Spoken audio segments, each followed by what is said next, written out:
What's up? More super buffing series today, and this one was requested a fair amount. It's the Bomb Path Dartling Gun, the BEZ. But of course, before then, we're gonna take a look at how good a super buffed Buckshot BEZ is, just for curiosity reasons. So here we are starting at round 99. How does the Buckshot do against 99 here? Pretty well. And keep in mind, we haven't even max buffed it yet. You still need to get 10 stacks on the Ultra Boost. Now we'll unlock it in place just to see how quickly we can take down a BEZ. Pretty quickly, I would say. Very cool. But yeah, just to repeat myself for those who are unfamiliar with this series, we have a couple of mods enabled just to make things a little bit easier. So this Sun God Village basically allows us to get a Perma-Brew and the eventual buffs without the true Sun God taking away buffs, as well as some tech bots to make things easier, and a pool in the bottom right corner. We also have Geraldo selected as our hero, but you see, we haven't dropped down yet. That's because we're already getting the Azili buff that the true Sun God Village is giving us. Now, I could obviously include multiple heroes, but I prefer to keep this as a single hero test. And if I had to choose between Azili's buff or Geraldo's, Azili's definitely better because it's a 15% attack speed, whereas Geraldo, he's got two things that he's got going for himself.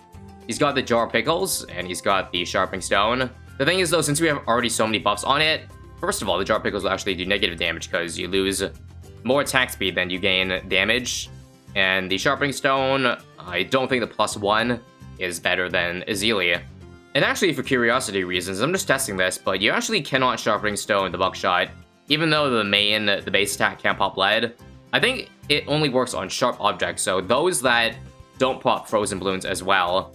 But I think the Powerful Darts upgrade on the Dartling Gunner, I think it's the second tier upgrade, that one allows it to pop frozen, so no longer counted as sharp. Therefore, yeah, Geraldo really doesn't have a use here, so let me get rid of him. And also, I'm pretty sure that unlike other super buffing tests, where generally the tower is best placed in the middle, I think there's a better spot for the Dartling Gunner, because, well, if I have to chase balloons on the right side, then I'd lose all the damage in the top left corner. So I'm thinking I would put it here instead, and just have it shoot northwest. That way, we barely have to have it target up here. And that way, there's finally a spot where we can leave it, and affects a majority of the track. And I guess I'll show you that spot's actually better once you get around that's pretty tough. So far, so good. I'll probably unlock a place just to beat these balloons here. Also, a bit of lag if you're noticing. We're only just getting started here, so I worry how bad it's going to be the later we get. Once we get to the tier 4 and the tier 5 of this Dartling Gunner. Here is round 119, by the way. Let's see if Buckshot can take down 3 BEZ. And let's take a look at the DPS it's doing. It's about, I would say, 1k per second on a single target, which is alright. But yeah, I got high hopes for this path in general because, well, as you guys probably know by now, with many projectiles means it does really well when you give it a lot of buffs versus a tower that shoots really slowly, but does a huge amount of damage with one attack. And that applies to lower tier stuff too, like the Buckshot, and that's why it can beat 3 BEZ pretty simply, with a good amount of track length to go. Here's round 128, by the way, a notoriously hard round. I might need to unlock it here, just to target the right side, but let's see first, if I just leave it in place. Now I must chase, and yeah, this is not even close right now. So now we're gonna see how it goes in the other side of the track. Now I just realized I forgot to get the Chinook cooldown, so we'll go ahead and use a life potion to reset the abilities. Thanks, Geraldo. And so hopefully I can move this Buckshot quickly enough before we lose here. Hopefully don't lose too much DPS by not having it be active for a couple seconds. So let's see. So far, well, it's online pretty well. Let's get rid of this guy. And I think we'll be able to take it down, right? Come on. Homeland's off. I only have called Arms to work with now, but we did it. Nice. But yeah, you saw there, night and day difference between the middle spot and the right spot. This spot, I could just leave it in one spot, and it would basically beat the FDDTs. Alright, and this round's looking pretty scary. It's not fortified DDTs, but just the sheer amount of balloons might get us here. Let's try our best, though. I don't really think there's a chance, though. There's just so many fortified ZMDs left, and not enough damage. I will say the ceramic knockback is helping us stay alive a little bit longer here. But, look, there's still 10 left. I think even with perfect micro, you won't be able to beat this. And, oh, knockback coming in clutch again. But, once more, It's not enough, so we'll use this round to upgrade to the bads. Round 131 for the Buckshot isn't bad, though.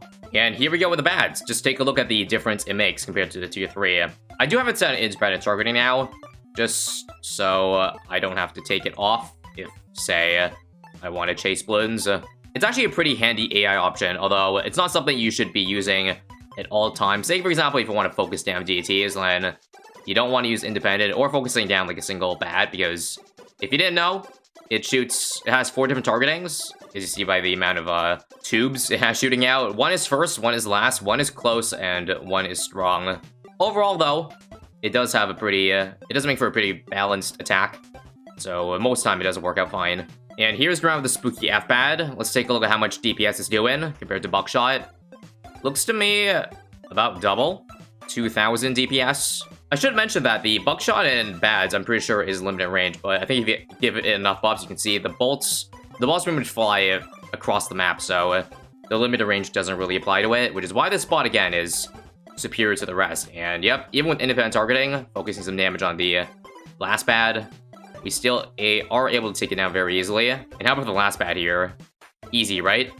Yep, I think this Tier 4 bad boy has got a lot of rounds to go. Alright, this round might be a round where we start showing our cracks, at least with independent targeting. Lots of FDDTs here, and a couple bad, so we're wasting some shots on non-bads, or non-FDDTs.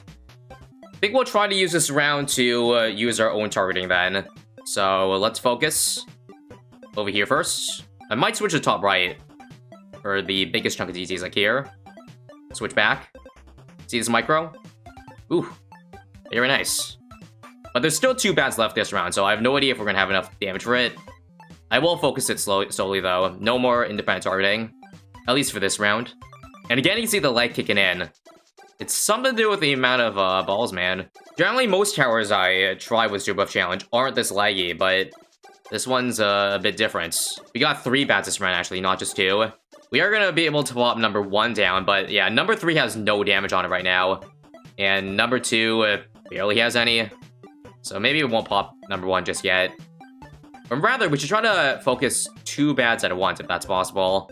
Alright, number 2 is about to pop. There's no shot I'd be number 3, at least with this run. I think I'll be happy. I'll settle if I can pop this one. No? Okay, no. Well, it might be possible, but I think we'll stop there with the Tier 4. I think everyone just wants to see Tier 5 now, so here we go. What difference does the BEZ make? Hints, probably a good amount. We'll put it back to target independent, and we'll just see how much damage it does. Well, as you can see right now, the power of the tower is pretty much correlated to the amount of lag, because we are destroying these DTs, these FDTs, and yeah, these bads don't even have a chance at getting us. Easy round 1v5. I don't think I made my predictions yet, but I'm gonna assume this guy gets to at least the mid 180s and dies to late 180s. Just based on how it's looking so far, and compared to towers of similar price that I showcased in the past. Like, I think Flying Fortress got to early 180s, but that was on hard mode, so if you just extend a few more rounds with easy mode, sounds about right. Alright, round 180 update. It looks like we're doing alright so far, at least against the FDDTs, but how about them bads? As you can see, the lag isn't really even better. In fact, it's even worse. Surprise, surprise, once you get later in the game. It's definitely to do with the amount of, I don't know, calculations that's going on with the amount of projectiles it's shooting per second. That's the only possible explanation I have, because we weren't even fast-forwarding that time. Yeah, it was still pretty laggy. It's clearing up a little bit, though, now. Anyways, how is our damage looking? We're not even focusing yet. We still have it on independent targeting, so we're not getting the maximum damage on the BAD. But I think once we clear the ZMGs, we should be able to take out the bad in time. Is that right? I think so. This bad is almost dead. Just a matter of time before it pops. Hopefully before it turns the corner there. Waiting. There we go. Finally popped. 183 easy. Okay, this round's definitely harder though. Last round only had 1 bad. This time we got 2. And DDT's on top of it. So let's see. Do I gotta keep it on independent, or do I have to take it off? I think we're gonna be able to survive this. Albeit barely. My god, that got close. Alright, close, but it looks like my prediction is getting closer and closer to being correct. That is until the BEZ just breezes through 190. Of course. Okay, this round is definitely our hardest round yet. Look at this. I think that's 5 bads, 2, 2, and 1 formation. You think it's a good idea to take it off independent targeting? I think I'll keep it on for now, just in case my micro is bad and I end up losing to the FCMGs here. But once you pop it, I think I'll start focusing on the bad that I want pop first. So, carefully. See, we almost died to that. Once you pop these first two... Oh my god, the target independent didn't work there. Alright. Well, I guess we could say that with target independent, without your own input, 186 is the round. But we're gonna see if we can push it a little further with normal. So our first experiment involves just leaving it locked in place in the northwest. See how it does against FTTs. Pretty nicely so far. Now, here's to hoping they're gonna get pierce capped by the sheer amount of balloons here. Like, look at all those FZMGs popping at once. Does it take away from our FDDT damage? Let me slow it down a bit here, as if it wasn't already slow enough with the lag. Up. Normal. Oh my god, we barely got that DDT there. Okay. Well, now I'm going to use this time to try to target as many bads as once with our positioning. So you see it right now, we're trying to focus on that last bad. And now that that first set of bads is going away, we'll try to get 2 at once over here. If you see what I'm doing here. And now we ought to wait for these DTs to pop and then snipe them. Nice. Focus this set of bads now. It should pop any moment now. Ignore the BFBs. Actually, we'll take it down now. Burst it down, so we don't have to worry about it. Nice. Last bad. And that's how you do it, folks. 186. That's where the micro comes in handy. Well, call me Dan, boys. We actually might do it. We're on around 190 right now. And if we can beat this round, then my prediction's now wrong. And if it can be the last 2 bads and all these leftovers here, then I think we might have it. Kind of have to focus all those mobs though right now, because it's looking kind of spooky. And plus, straight line action is the best, even with this spread of a Dartling Gunner. Okay, let's try to pop the TTs that come out from this. Nice. And then focus this guy. And we should be able to take it down, right? Nice. And into the 190s we go. Quite shocking. Honestly, I have no idea how we're not dead yet, but maybe this is the round. Got a bad getting really far, and 45 DTs, and 5 FPS. The perfect combo. Somehow through it all, we're still able to pop the 45 DTs. This is crazy to me. And it looks like we are going to be able to beat this round, if it's only ZMGs left. Okay, no shot it beats this, right? There's a lot of 45 DTs. If it does, then honestly, we have a real shot at getting to 200. And we might just. Okay, there's a lot of ZMGs this round, so I'm gonna have to not target the bats for now until I take care of the main problem at hand. Hopefully you don't pop the bats too late. We just have to make sure the 45 BPs don't get past the last lock, which he did. So we gotta target the exit now. Come on. Don't die. Gonna stall those BFBs. Hope that homeland comes out. Come on, come on, come on. Don't die, don't die. No. Wait, we didn't die? Okay. Well, we're dead to the DTs here then, right? No? Oh, okay. Alright then. Well, what do you guys think? We got a shot at this or what? Well, as long as homeland's active, then yes, we do have a shot. Oh god, though, this is so close. I don't want to redo this because it will take 5 minutes to get back to this point. I swear to god. Homeland is about to wear out. So this, I think, is our death. You guys have no idea how important Homeland is. And unfortunately, we're just short. Right? Yeah, so close. So close. One last try here. Alright, and we're dead again.